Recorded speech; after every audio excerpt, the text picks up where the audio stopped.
What's going on, guys? It's your boy Sam Penny Projects back at you again with another video on the FN2 Type R. So in today's video we're going to be installing a Decat downpipe on this bad boy because it's currently got an aftermarket cat in it, and the reason why we're doing this is because when we go to the track we want to see if we're able to install it at the track, because it's not a road legal modification, and we're going to be timing it to see how long it actually takes to see if it's even worth it for an extra couple of horsepower. That's after and when I get this mapped. But also another thing is how loud is it going to get. So I'm pretty sure it's 100 decibels at 4,000 RPM, and then they let you out onto the track. So we got our decibel meter, so after we install it we're going to run the test and see if we are able to do this, and even if it's worth doing this. And here's our Decat downpipe, Toyo Sport one. Seen a bit of wear, but as long as there's no cracks and it looks alright, we should be cooking with gas. So enough of my waffling, let's jump in, let's get it done. So we're off to a flying start. Let's get this car up in the air on these axle stands ASAP.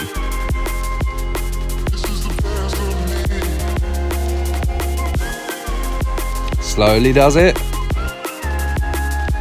Let's get the jack underneath the front on the crossbar just in case, and chock those back wheels. Safety first.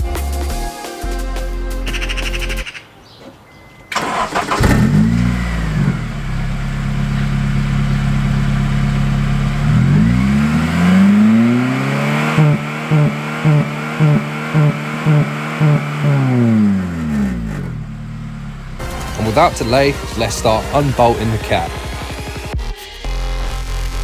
16mm socket on the ratchet. And just when we're moving fast, it decides to die. So straight back onto the spanners. I'm more at home with my spanners. And we'll disconnect both of the O2 sensors. Nice easy clips.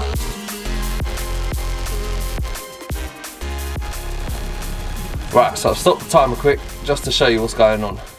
So those two bolts there connect to the manifold, and there's your cat, and then all the way down there, let's get optical zoom. These bolts down here, if that wants to focus. So there's one on either side. Sorry, I can't really focus on these too well, but yeah, one on either side, and then that should come straight out. But there's also an exhaust hanger right here, but we're going to loosen these up, try and get these out first without dropping them somewhere into the abyss, and then we'll be able to remove it. So I grabbed my extensions and my ratchet on the 15mm spring-loaded bolts that were holding on the cap. That looks pretty new. Little bit of William Dan's on the hanger, just got to pop that off and slide it out in one. Of course the camera goes blurry, lovely.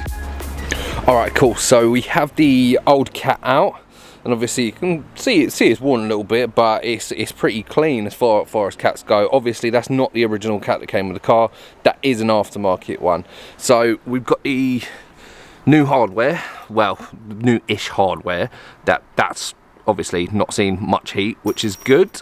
Obviously these are going to have to be transferred onto this, and there is a gasket that goes around here, but that's currently still on the manifold, so that would have been there, but I'm not going to pull it off, because if it's like nice and snug on there and it's going to make a nice tight seal for the Decat pipe when we put it in, that's absolutely fine. Obviously if you are doing this, get yourself some new gaskets, but obviously I haven't, because that cat is going back in, but for the purpose of this video we're going to be playing around with that, so I'm not going to use any gun gum on it to seal it properly, because it's an old gasket. A little bit of that will have it nice, but obviously we're not going to be putting that on for the Decat, because we're just going to do a test, so it might be blowing a little bit, but it's not a problem. We're going to do it up tight. It'll probably seal anyway, but yeah, I'm probably just being pedantic. But what we are going to have to do is swap over the O2 sensors.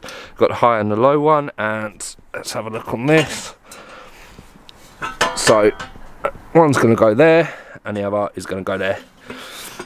But first, it'd be very rude of me not to start the car without an exhaust on. So let's put that in. Got the decibel meter. Let's see how loud this actually is.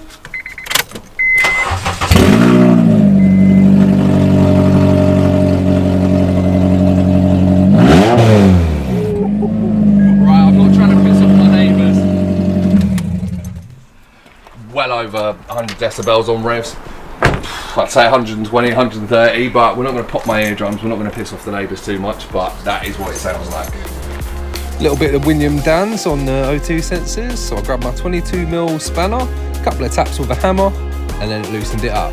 Didn't want to go too hard on it though.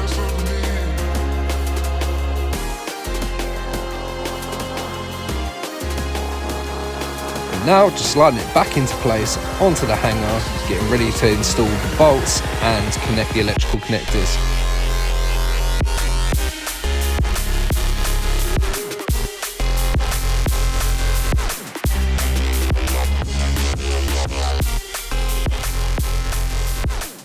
So we stop the timer again real quick, and I just want to show you what's happened. So we've put new bolts in, well the old bolts, but they were actually threaded into the old cat, so I've just put some locking nuts on the back. I'm not sure how well they're going to fare against the heat, but you know, I suppose we are going to find out.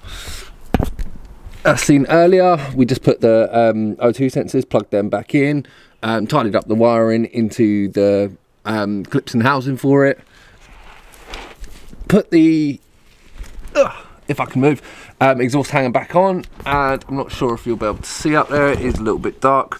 We just put the 15mm bolt back in there, and that was a bit tricky because the bolt doesn't actually sit on the socket too well, so we had to get our hands up there. But a nice little trick, you can go under this bit of subframe here and actually reach the one on the left. The one on the right's a little bit more tricky, but the order you kind of want to do it in is you want to do these bolts up first, so then it holds like the Decat pipe in place, so therefore you're able to line up these bolts a little bit better. I done it backwards and it was an absolute hassle, but yeah, so that's what I wanted to show you.